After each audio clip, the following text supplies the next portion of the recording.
भक्ति मार्ग में वो पत्थरों के वो बना के वो उस पर विष्णु को सुला देते हैं। भक्ति में कितना खर्चा करते हैं, कितना waste of time, waste of money करते हैं। देवियों की मूर्तियाँ कितना खर्चा कर बनाते हैं, फिर समुद्र में डाल देते हैं, तो पैसे वेस्ट हुए ना।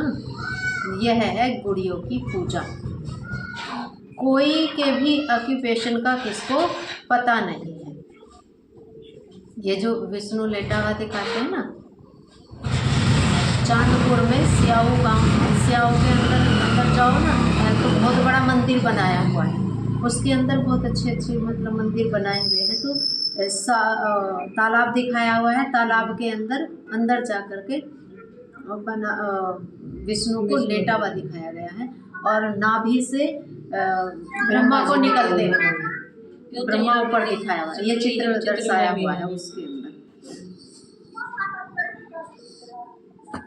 वैसे तो ब्रह्मा के मुख से विष्णु निकले, और उसमें भक्ति मार्ग में दिखाते हैं विष्णु की नाभि से ब्रह्मा निकला। कहीं विष्णु की नाभि से, कहीं ब्रह्मा की नाभि, ओत प्रोत कर दिया। हाँ, पता ही नहीं चलता। अब यहाँ हमें समझ में आता है ना कि ब्रह्मा ही विष्णु बनता है, विष्णु ही ब्रह्मा बनता है। यहाँ समझ में आता है आत्मा एक ही है, बस आत्मा एक ही है। तो बाबा भी कहते हैं कोई के भी ऑक्यूपेशन का किसको पता नहीं है। अभी तुम किसके भी मंदिर में जाओ तो तुम हर एक का ऑक्यूपेशन जानते हो। बच्चों को मना नहीं है कहाँ भी जाने की। मंदिर में जाओ, देख के आओ, समझ के आओ, दूसरों को समझाओ, है ना, जाने की कोई मना नहीं। तो आगे तो बेसमझ बनकर जाते थे, सही, पहले तो बेसमझ थे, जाकर के माथा टेकते थे, पूजा करते थे। अब तो जानते हैं, दूसरों को भी समझा सकते हैं। तो बाबा कहते हैं अभी सेंसिबल बनकर जाते हो, तुम कहेंगे हम इनके 84 जन्मों को जानते हैं। भारतवासियों को तो श्री कृष्ण के जन्म का भी पता नहीं है। तुम्हारी बुद्धि में यह सारी नॉलेज है, नॉलेज सोर्स ऑफ इनकम है। वेद शास्त्र आदि में कोई एम ऑब्जेक्ट नहीं है। स्कूल में हमेशा एम ऑब्जेक्ट होती है। इस पढ़ाई से तुम कितने साहूकार बनते हो। कितने साहूकार बनते हो माता जी? कितनी इनकम होती है? कल बताई थी ना।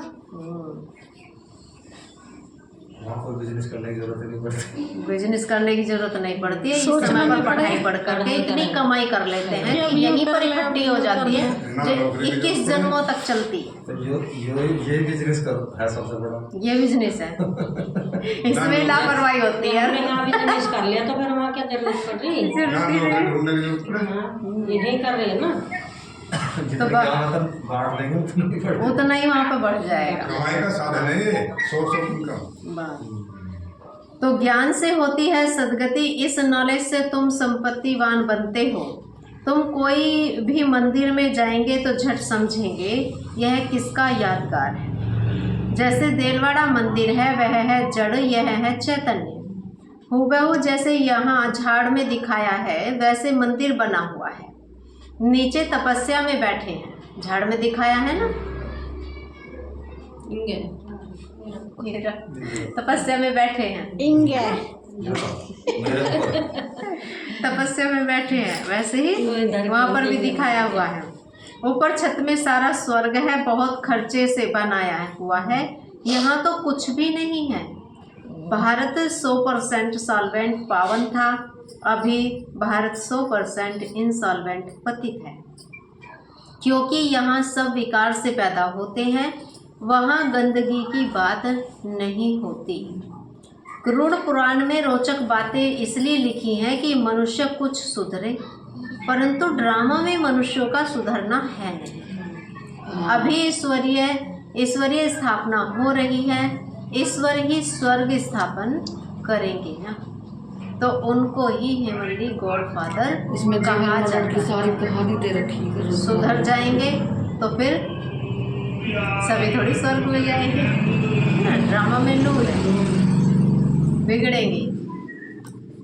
तो बाप ने समझाया है वह लश्कर जो लड़ते हैं वह सब कुछ करते हैं, राजा रानी के लिए। यहाँ तुम माया पर जीत पाते हो अपने लिए, जितना करेंगे उतना पाएंगे।